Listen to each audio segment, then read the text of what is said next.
आइए आज हम पढ़ते हैं आरसीसी स्ट्रक्चर। यह आपका सिविल के 4th सेमेस्टर का सब्जेक्ट है। अभी नया इसी सेमेस्टर में आपका इंक्लूड हुआ है। इसमें आरसीसी स्ट्रक्चर में हम यूनिट फर्स्ट आप लोग पढ़े होंगे, प्रबलित सीमेंट कंक्रीट परिचय या कंक्रीट टेक्नोलॉजी। उसमें केवल आपका थ्योरी है, तो आप लोग यूनिट फर्स्ट आप लोग पढ़ सकते हैं। यूनिट सेकेंड में हम कार्यकारी प्रतिबल विधि के बारे में पढ़ेंगे, वर्किंग स्ट्रेस मेथड के बारे में पढ़ेंगे। तो इसलिए हम आपको सबसे पहले यूनिट सेकेंड लेकर आए हैं, क्योंकि आप पिछली कक्षा में आप कंक्रीट टेक्नोलॉजी का आपका अध्ययन किए होंगे। तो यूनिट सेकेंड में लेक्चर फर्स्ट हमारा है आज का, और लेक्चर फर्स्ट में हमारा टॉपिक है आज का कि कंक्रीट प्रतिबल विधि कार्यकारी प्रतिबल विधि वर्किंग स्ट्रेस मेथड के द्वारा हम किसी बीम की डिजाइन कैसे करेंगे। तो इसमें आपको 3 मेथड आपको बताए गए होंगे कि किसी भी आरसीसी स्ट्रक्चर की डिज़ाइन करने के लिए 3 मेथड होते हैं।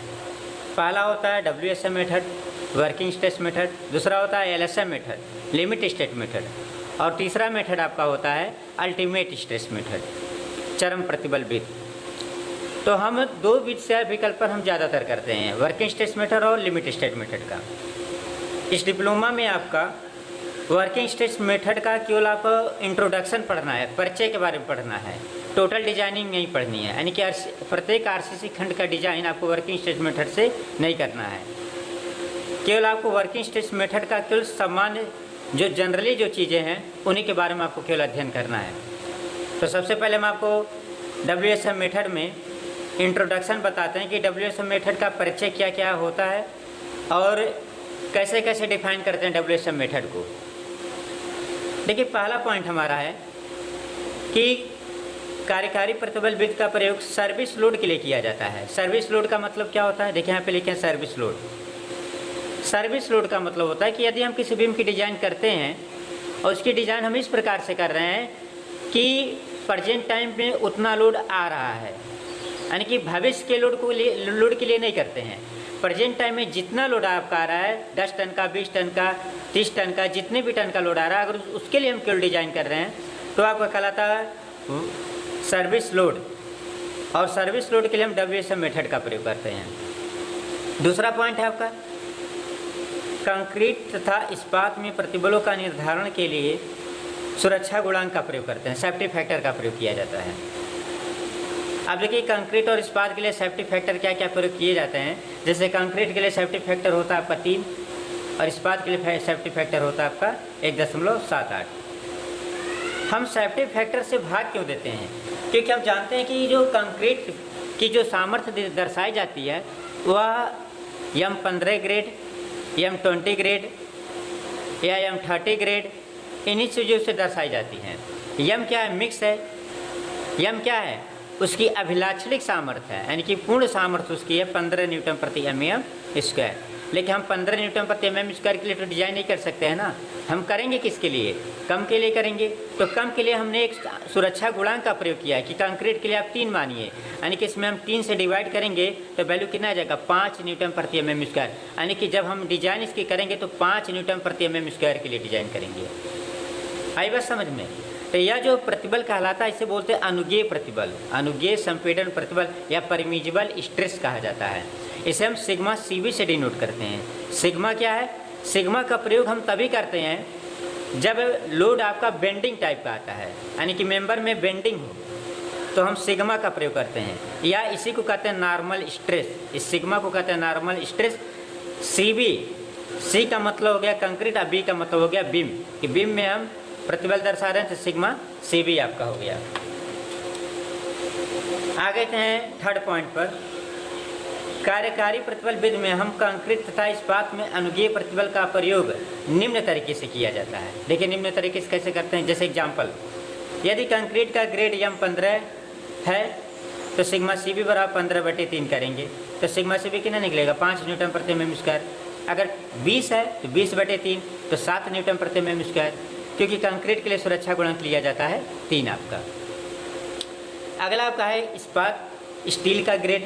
यदि स्टील का ग्रेड Fe 415 के लिए ले रहे हैं तो सिग्मा ST निकलेगा सिग्मा अनुगे प्रतिबल है या नॉर्मल स्ट्रेस है, एस टी आपका स्टील हो गया।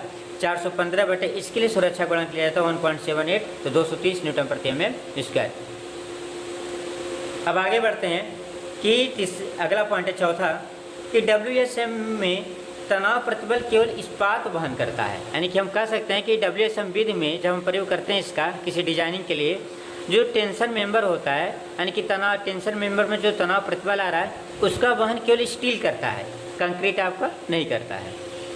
अगले स्टेप में आते हैं, WSM में मापांक अनुपात का प्रयोग किया जाता है स्मॉल एम, और स्मॉल एम की वैल्यू होती है 280/3 सिग्मा CB। अभी हम आपको आगे बताएंगे कि स्मॉल एम क्यों लिया जाता है इस WSM मेथड में, क्योंकि जो WSM मेथड यह आपको बता रहे हैं यह इलास्टिक पर निर्भर करता है, यानी कि यह प्रत्यास्थ को लेकर के चला जाता है, यानी कि इसका डिजाइनिंग हम प्रत्यास्थ विधि द्वारा करते हैं जिसे हम इलास्टिक कहा जाता है। अगला पॉइंट है आपका WSM में प्रतिबल विकृति का आरेख सरल रेखीय होता है। अब आगे दिखाएं सरल रेखीय कैसे, आपका देखिए कैसे सरल रेखीय होगा। यह आपका फिगर आपका है,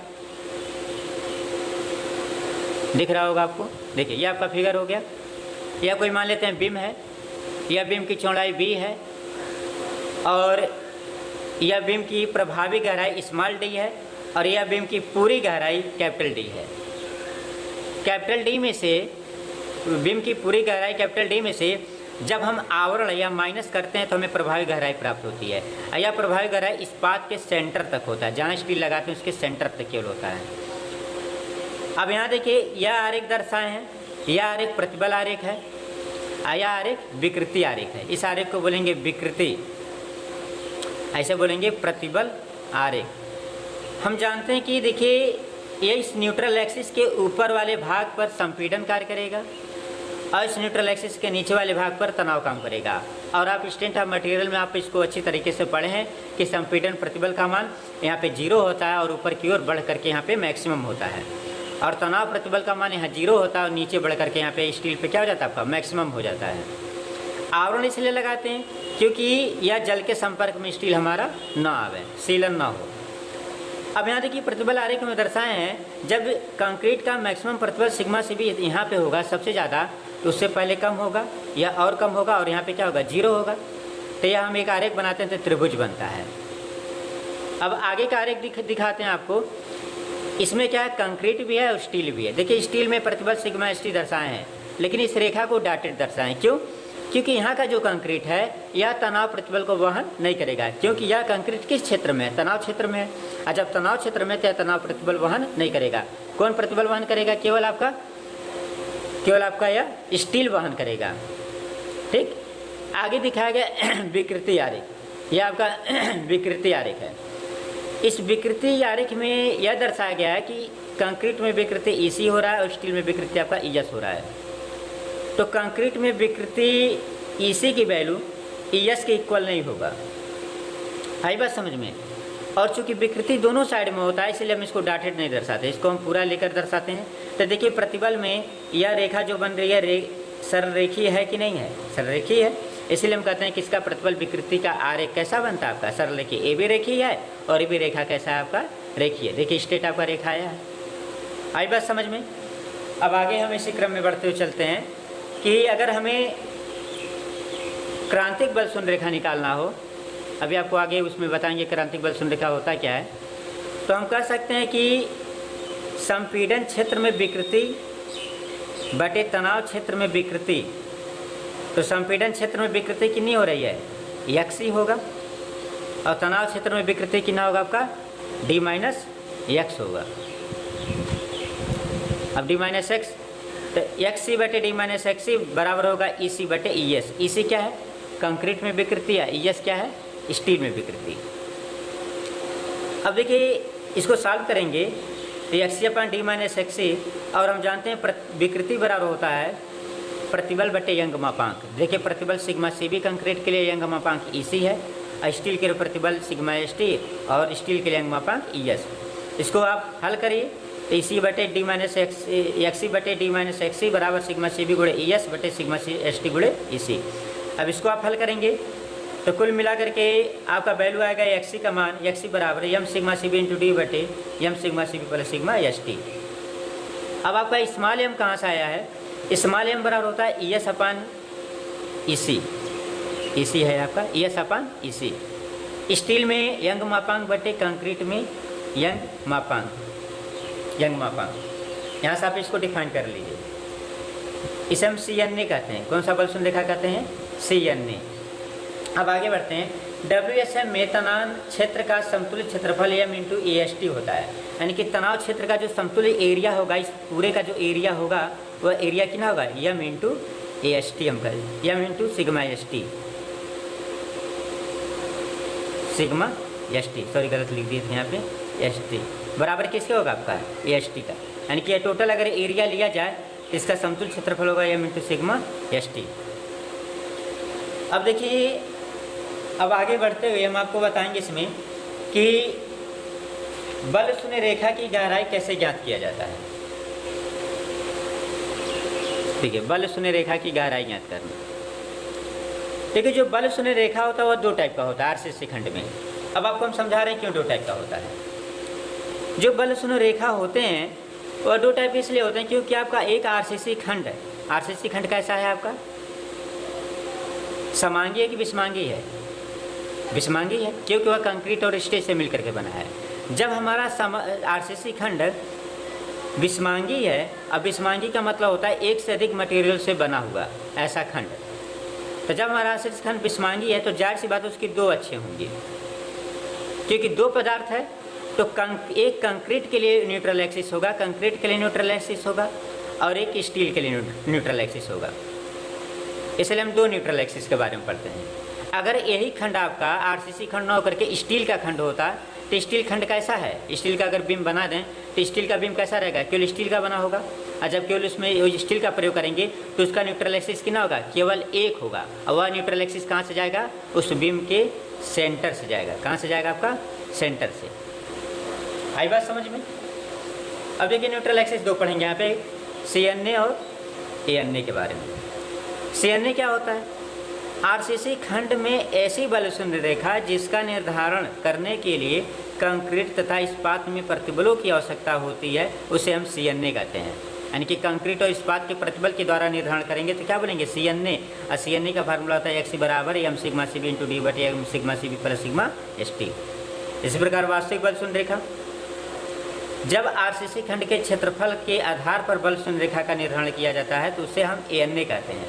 एरिया के आधार पर करेंगे तो ANA कहेंगे। तो इसे हम एक्स से प्रदर्शित करते हैं। इसका फार्मूला आप देख लीजिए यहाँ पे BX स्क्वायर अपन 2 बराबर M into AST D minus x. इसका फार्मूला यह निकालने के लिए आप कुछ मत करिए, आपका जो खंड है यह दिया गया है, इसके दोनों तरफ यानी कि कंक्रीट के क्षेत्र का और इस्पात के क्षेत्र का आप आघूर्ण ले लीजिए। कहाँ पे? न्यूट्रल एक्सिस पे। दोनों को बराबर कर दीजिए तो यह फार्मूला आपका निकल जाएगा। तो चूँकि आपको डेरिवेशन पूछा नहीं जाता इसलिए हम आपको डेरिवेशन नहीं बता रहे। अगला उत्तोलक भुजा लीवर आर्म क्या होता है? तो देखिए, लीवर आर्म के लिए हम फार्मूला दिखाए हैं कि यह कोई मान लेते हैं प्रतिबल आरेख है, किसी RCC खंड का प्रतिबल आरेख है। तो यह त्रिभुज बना है क्योंकि मैक्सिमम प्रतिबल यहाँ है, जीरो प्रतिबल कंक्रीट का यहाँ पे है।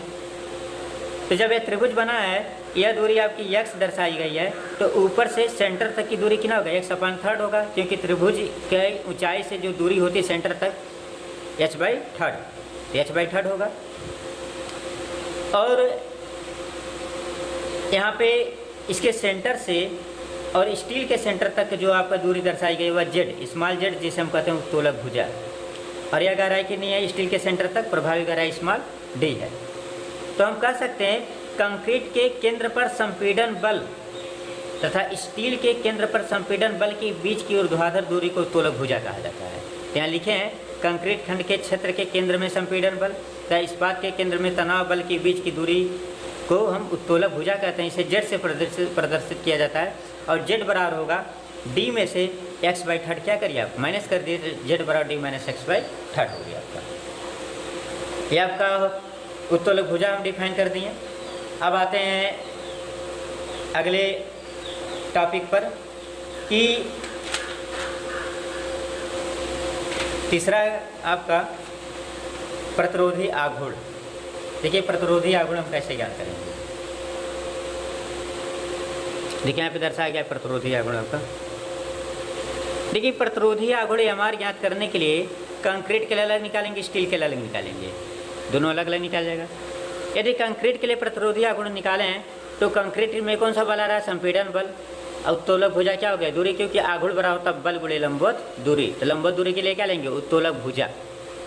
तो एमआर बराबर हो जाएगा संपीड़न प्रतिबल, संपीड़न बल को लिख सकते हैं संपीड़न प्रतिबल गुणे संपीड़न क्षेत्रफल गुणे उत्तोलक भुजा। आप यहाँ से एमआर की वैल्यू पुटअप कर दीजिए। संपीड़न बल की वैल्यू प्रतिबल का मान, संपीड़न प्रतिबल का मान न्यूट्रल एक्सिस पर 0 है और सबसे ऊपर क्या है, मैक्सिमम है। तो 0 + सिग्मा CV/2 औसत लेना पड़ेगा। आपको दर्शा देते हैं यहाँ पे प्रतिबल का मान कितना है आपका, है 0 है, और यहाँ पे सिग्मा CV मैक्सिमम है। तो इनके बीच में दर्शाएंगे, बल प्रतिबल निकालेंगे तो औसत लेना पड़ेगा। 0 + सिग्मा CV/2, उसका एरिया संपीड़न क्षेत्र का B × x होगा। आप देख लीजिएगा, D - x/t उत्तोलक भुजा हो जाएगा। वैल्यू निकाल लीजिए, MR का मान इतना आ जाएगा। इसी तरह के स्टील के लिए निकालेंगे MR बराबर sigma ST × AST × D - x/3। इसको भी इसी तरह निकालिएगा। भाई MR निकालना स्टील के लिए, यहाँ तनाव बल होगा, उत्तोलक भुजा होगा। और तनाव बल को लिखेंगे तनाव प्रतिबल गुणे तनाव का क्षेत्रफल। तो तनाव क्षेत्रफल क्या है, AST होगा आपका। तो sigma ST × AST × D - x/3 हो जाएगा। अब आते हैं सेक्शन के प्रकार, टाइप ऑफ सेक्शन। देखिए खंड कितने प्रकार के होते हैं, RCC खंड बीम कितने प्रकार के होते हैं। RCC बीम के जो खंड होते हैं 3 प्रकार के होते हैं, अल्प प्रबलित, अति प्रबलित और संतुलित। अल्प प्रबलित खंड कौन सा होगा, जब किसी RCC खंड में कंक्रीट में उत्पन्न प्रतिबल सिग्मा CV इस्पात में उत्पन्न प्रतिबल सिग्मा ST से पहले नहीं पहुंच पाता है, तो उसे हम अल्प प्रबलित खंड कहते हैं। जैसे आपको दर्शा देते हैं कि यदि मान लें कि कंक्रीट में प्रतिबल सिग्मा CV 5 Nm/mm² है, स्टील में प्रतिबल सिग्मा ST 230 Nm/mm² है। अगर यह 5, अगर लोड लग रहा है बीम पे, अगर यह 5, ठीक है, क्या कर रहा है, इसमें पहले नहीं पहुंच पाता है। यदि यह सिग्मा CV 4 तक पहुंचा हो और सिग्मा ST 230 पहुंच गया हो, तो यह 4 से 5 जाएगा, क्योंकि पूर्ण रूप से लेगा अपना प्रतिबल। तो 4 से 5 जाएगा तो 230 से क्या होगा, आगे बढ़ेगा। तो कौन फेल होगा, आपका स्टील आपका फेल हो जाएगा, क्योंकि उसके लिए सामर्थ्य कितना लिए, 230 लिए हैं। तो जब स्टील फेल होगा तो खंड होगा आपका अल्प प्रबलित, यानी कि स्टील हम कम डाले थे। तो देखिए डिफाइन कर सकते हैं, यदि CNA का मान ANA से अधिक आ रहा है या XC का मान XA से अधिक आ रहा है तो हमारा अल्प खंड होगा। और जब अल्प खंड होगा तो MR का फार्मूला हम यह प्रयोग करेंगे, sigma ST × AST × D - x/3 का प्रयोग करेंगे। अब आते हैं इसी प्रकार से अति प्रबलित खंड के लिए। यहाँ देखिए अति प्रबलित खंड दिखाया गया आपका, जब कंक्रीट अपना पूर्ण अनुकीय प्रतिबल सिग्मा CV इस्पात में उत्पन्न पूर्ण प्रतिबल सिग्मा ST से पहले पहुँच जाता है तो उसे अति प्रबलित कहेंगे। या ANA CNA से अधिक हो, XA का मान XC से अधिक हो तो अति प्रबलित होगा। तो MR के लिए हम यह फार्मूला यूज करेंगे, क्योंकि MR का हम 2 फार्मूला बताए हैं। जैसे यदि सिग्मा CV 5 है और सिग्मा ST आपका 230 है, अगर यह 5 पहुंच गया लेकिन यह 230 नहीं 220 पहुंचा है, तो यह 230 जब पहुंचेगा या 230 जाएगा तो यह 5 से ज़्यादा जाएगा। और जब 5 से या ज़्यादा आपका जाएगा तो कौन फेल होगा, कंक्रीट फेल होगा। और जब कंक्रीट फेल होगा तो ये MR किसके लिए निकालेंगे, सिग्मा CV के लिए निकालेंगे। तो जब कंक्रीट फेल होगा तो हमारा खंड होगा अति प्रबलित खंड होगा। अब आते हैं संतुलित खंड। संतुलित खंड में ANA CNA के बराबर होता है, यानी कि XA का मान XC के बराबर हो जाए। जब कंक्रीट में उत्पन्न प्रतिबल सिग्मा CV तथा इस्पात में उत्पन्न प्रतिबल सिग्मा ST दोनों एक साथ पूर्ण मान तक पहुंचते हैं, यानी कि सिग्मा CV 5 और सिग्मा ST 230 है, एक साथ अगर पहुंच जाए, AB 5 पहुंच जाए, AB 230 पहुंच जाए लोड लगने के बाद, तो हमारा खंड कौन सा होगा, आपका संतुलित खंड होगा। और संतुलित खंड में MR का चाहे यह फार्मूला लगाइए चाहे यह फार्मूला लगाइए, कोई भी एक फार्मूला लगा कर अपने न्यूमेरिकल को आप सॉल्व कर सकते हैं। यह रहा हमारा वर्किंग स्ट्रेस मेथड का आपका थ्योरी वाला पोर्शन, जिसमें आपका कुछ नहीं, इसमें आपको हम डेरिवेशन भी बताएं और फार्मूला भी बताएं। अब बहुत ही इंपॉर्टेंट आपका फार्मूला है। इसमें जनरली आपको डिजाइन करने के लिए तो नहीं पूछेगा, लेकिन यह पूछ सकता है कि आप WSM मेथड से MR ज्ञात कीजिए, प्रतिरोधी आघूर्ण ज्ञात करिए या MR ज्ञात करिए, AST ज्ञात करिए या भार ज्ञात करिए, ठीक है। यही सब चीज़ें या जनरली इसमें पूछ सकता है, बाकी आपका डिजाइन इसमें नहीं पूछा जाएगा। डिजाइन आपका केवल एलएसएम में पूछा जाएगा, बीम का, स्लैब का, कॉलम का, सब डिजाइन आपका एलएसएम में पूछा जाएगा। अब देखिए आगे हम आपको एक प्रॉब्लम बताएंगे, इसी का एक न्यूमेरिकल प्रॉब्लम करके बताएंगे कि अगर कोई आरसीसी खंड है तो उसके लिए हम किस टाइप का क्वेश्चन बन सकता है और उस क्वेश्चन को हम कैसे सॉल्व करेंगे। तो पहला क्वेश्चन हमारा ये बनेगा कि एमआर ज्ञात करना। पहले हम आपको बताएंगे एमआर कैसे निकाला जाएगा, और उसके बाद आपको बताएंगे एएसटी, या फिर आपको बताएंगे डब्ल्यू ज्ञात करने के लिए। तो आज का वीडियो बस इतना ही। आप इस वीडियो को देखने के बाद आप इस चैनल को सब्सक्राइब करिएगा और ज़्यादा से ज़्यादा शेयर भी करिएगा। और नेक्स्ट वीडियो हम आपको कल के डेट में भेजेंगे, न्यूमेरिकल 2-3 प्रॉब्लम आपको दिखाएंगे, उसमें उसको सॉल्व करके कल भेजेंगे। और इस वीडियो को देखने के बाद अगर आपको कोई समस्या हो रही हो तो आप हमसे कांटेक्ट भी कर सकते हैं, या कमेंट बॉक्स में आप क्वेश्चन भी पूछ सकते हैं, तो हम आपको उसका आंसर आपको दे देंगे। धन्यवाद।